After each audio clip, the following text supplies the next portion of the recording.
Bro, so I wake up today to a message from someone who's close to me saying, your videos are cringe, bro. Stop doing them. And I was going to vlog today anyway, but then I thought, you know what? Maybe I will make today's vlog a vlog, but also if you're watching this, maybe you are trying something or you're wanting to try something, and this is the very thing that you fear. I'm telling you, there's your life before you saw this video, and then there's your life after you saw this video, because the information that I'm going to give you at the end of this video is going to help you deal with criticism going forward like you have never been able to deal with it before. Okay, let's go.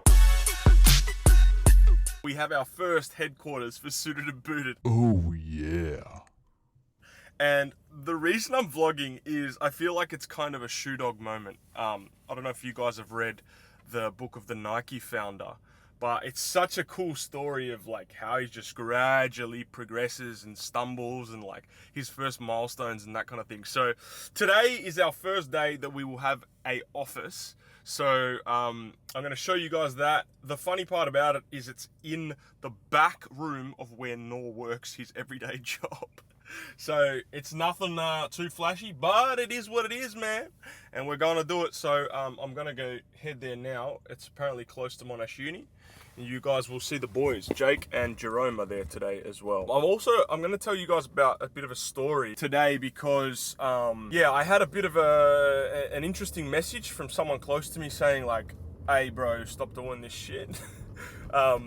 And you know what? Sometimes that's hard to hear, yeah? That's hard to hear. But when we're trying to achieve something, you're gonna have haters, you're gonna have people that don't believe in you, you're gonna have people that, I think, well, what's the worst thing you can possibly experience? I'll ask you that question. What is your biggest fear when you're trying to achieve something, when you're trying to do something? What is your biggest fear as a human being? Think about it when you're a kid. It's not hate, it's not hate. Tell you what it is. It's people laughing at you. It's people laughing at you.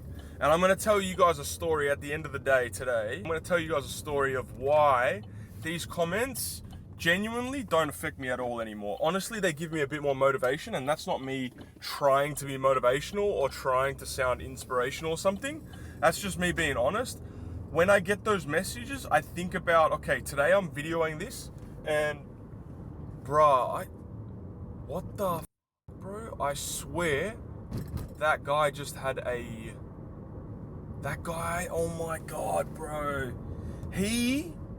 I saw him walking on the road maybe 4 nights ago, and he looked like, you know those games that you play and it's like a zombie apocalypse? I don't know if he's definitely like a drug addict or something. And he was all over the road, and he looked at me and his face was like this, and it was about 11 o'clock at night. He had black stuff all over his face, and I've just seen him walk past with a suitcase and something sticking out the top of the suitcase, and it kind of looked like a body, bro. Anyway, where was I? Back to this comment that someone sent to me. So yeah, it was a message actually, because this person is close enough to have my direct contact. But bro, it's all good, man. It's all good, and I'll tell you why at the end of the day today. I'm gonna tell you guys why it's all good. It's all good when you get these messages. This is me, bro. I'm putting myself out there, man. And like I said in my first video, this footballer, ex-professional footballer, to create a journey, this may flop.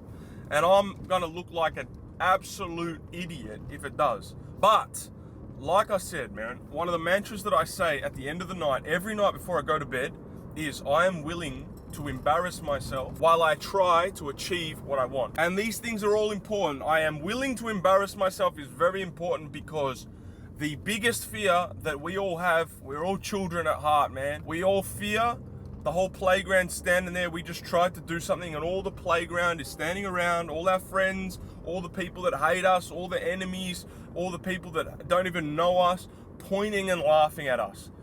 Pointing and laughing. That's our biggest fear, man. I'm telling you. People say, oh, it's hate. It's not hate, man. We fear people laughing at us.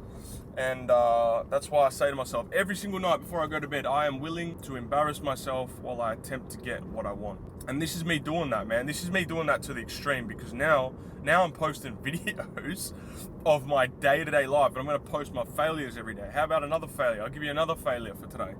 I posted a photo on my Instagram story saying, oh, what do you guys want to hear from my vlogs? And I'll tell you the response I got, cue the crickets. Not many responses at all. I love you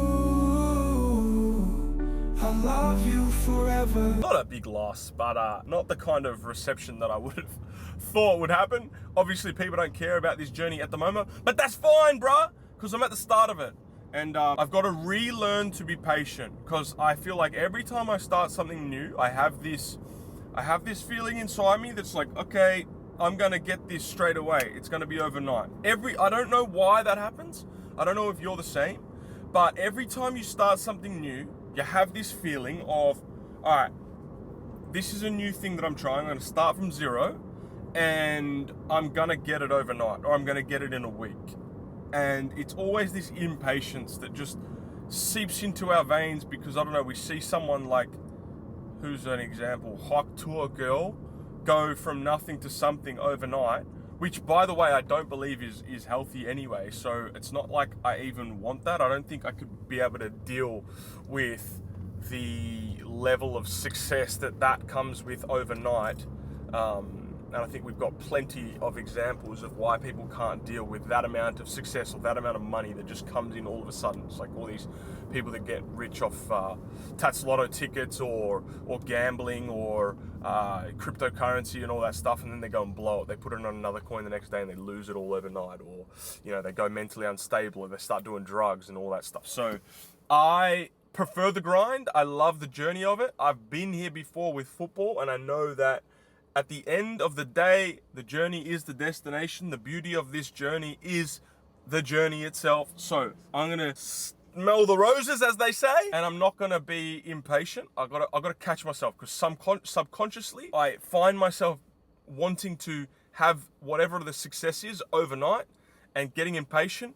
And I gotta go, Rashid, it's like 100 views is fine, 200 views is fine. That's part of the journey. This is the cool part. This is the cool part. You document the cool part, the start.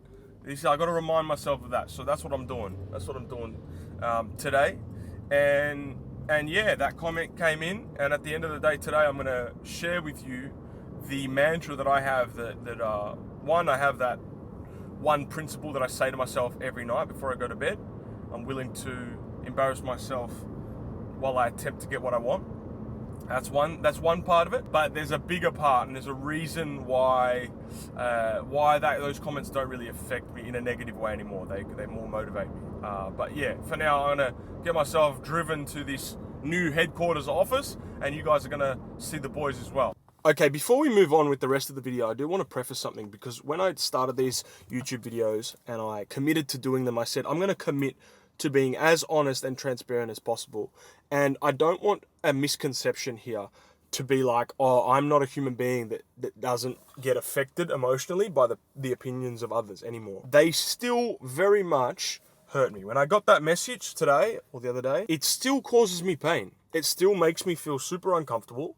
For a period, it makes me doubt myself. For a period, it affects me. And I hate the fact that we've got plenty of athletes and movie stars and all these people, the people that have massive followings and stuff, say they don't get affected by this stuff. It does. It still hurts.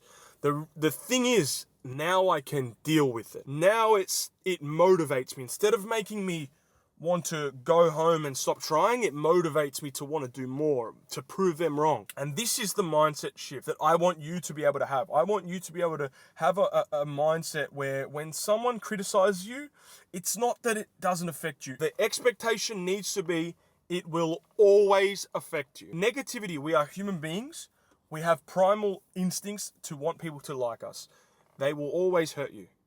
Negative comments will always hurt you. Just put that into your head and keep it there, solidify it. But there is a mindset that you can have whereby it doesn't affect you to the point where it makes you stop, or it doesn't affect you to the point where it makes you slow down. You can have a mindset where negative comments and negative opinions of you can actually propel you forward more, can motivate you more, can make you want to do it more. Because now, if someone is commenting something negative about you, it means, my friends, that you are doing something.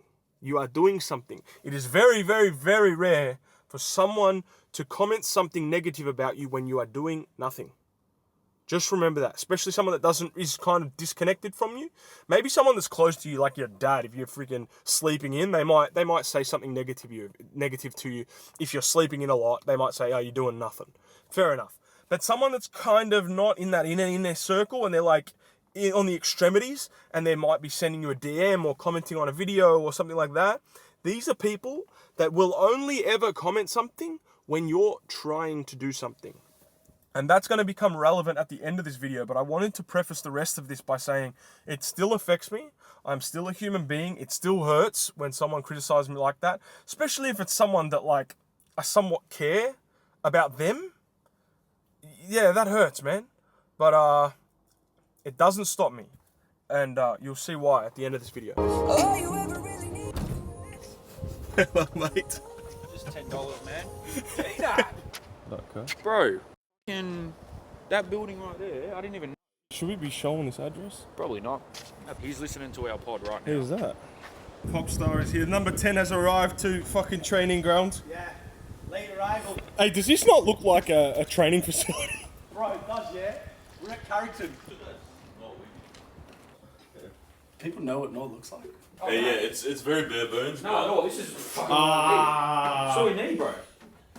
That's perfect. We just Office reveal. We need to get a whiteboard. That's it, we need just a whiteboard. I can wash my ass in there, I can piss. I hate waking up early, all because you want podcast. Can we just allow Noah's head to be in? Whatever, man. I don't give a fuck.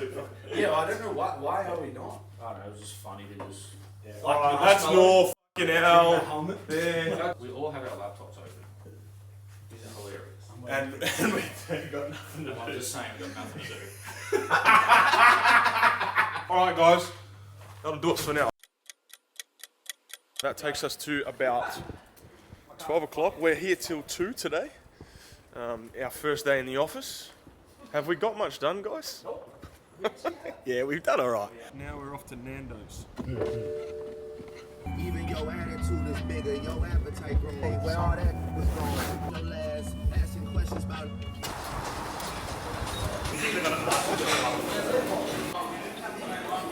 The number 10 has his meal. Jake, talk us through your order.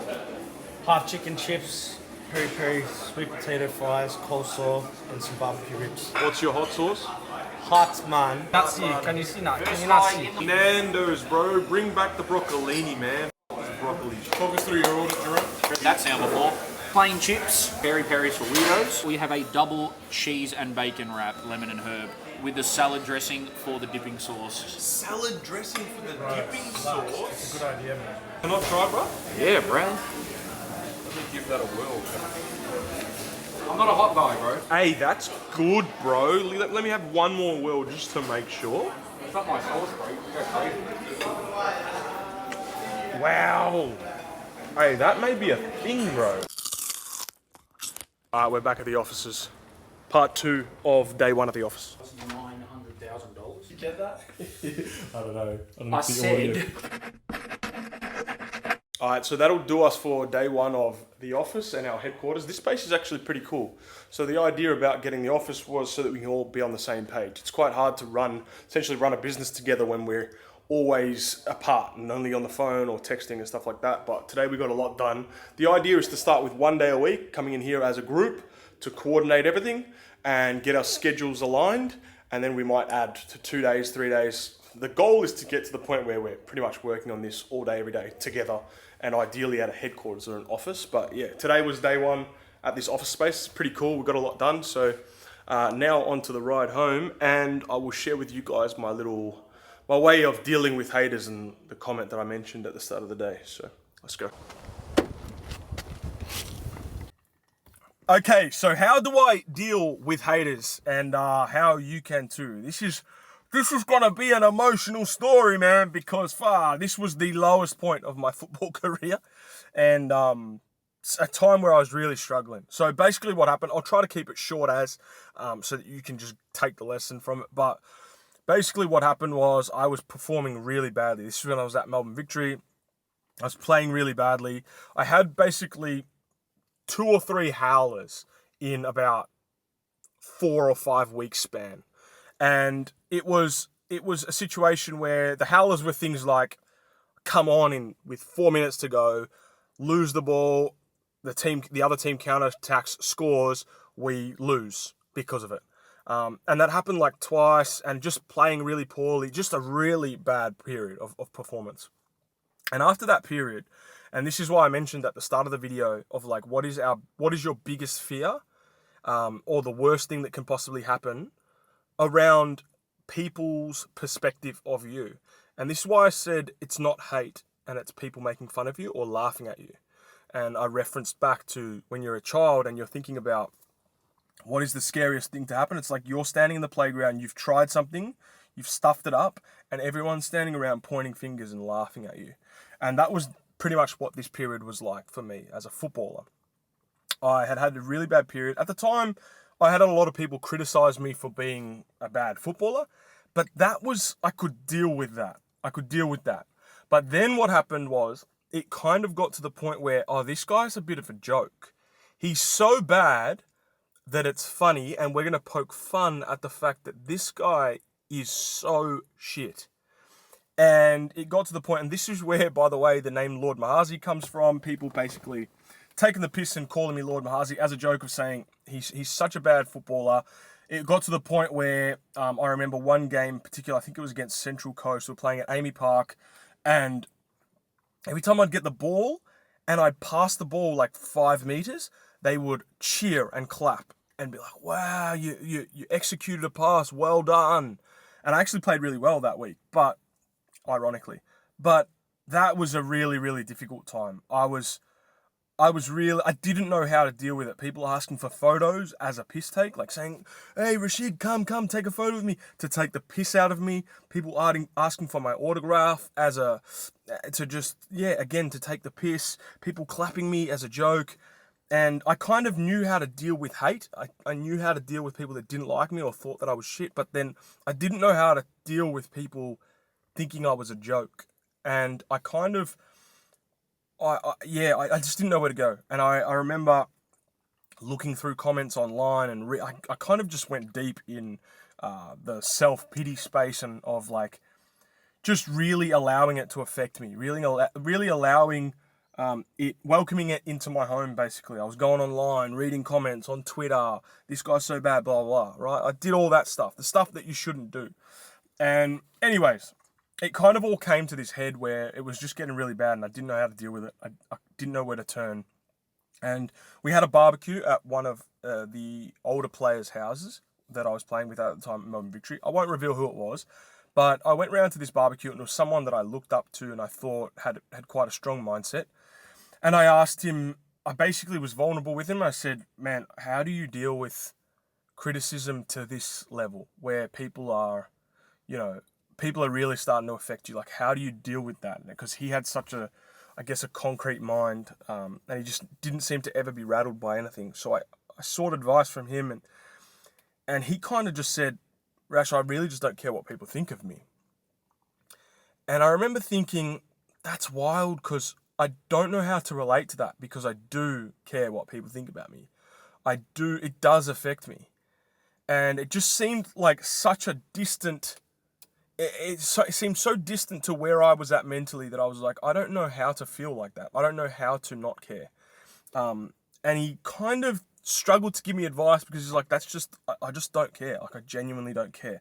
And at the time, I actually believed he didn't care, because that's how he behaved, right? And so he didn't give me an answer that I really wanted. But at the end of it, he kind of thought a bit deeper, because I pushed him a bit more. And then he goes, you know what? There's a poem that you should read. Go home tonight, read it, and maybe it will help you. I'm not sure, but maybe it will help you. Now, the poem, so I went home that night, Googled it. The poem was called The Man in the Arena by Theodore Roosevelt. And I'll read it to you now and you will see. It feels like, for me, honestly, it feels like there was a moment of, okay, my life all the way up until that point and how much I cared about people criticizing me for my football, particularly for my football, because that was where I was so emotionally invested. And someone criticizing me about football, like, that really hurt, yeah?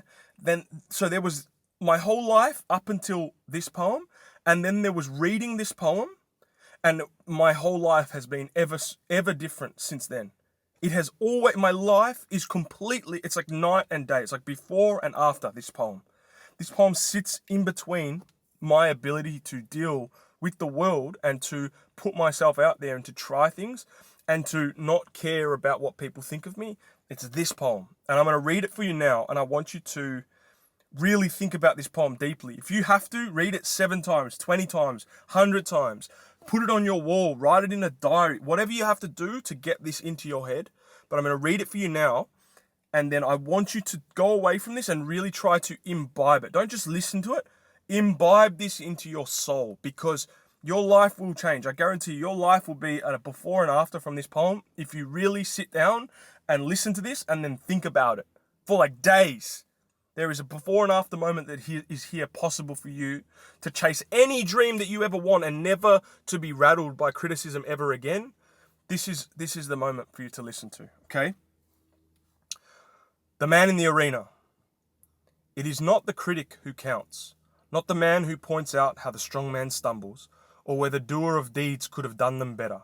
The credit belongs to the man who is actually in the arena, whose face is marred by dust and sweat and blood, who strives valiantly, who errs, who comes short again and again, who spends himself in a worthy cause, who at the best knows in the end the triumph of high achievement, and who at the worst, if he fails, at least fails while daring greatly, so that his place shall never be with those cold and timid souls who neither know victory nor defeat.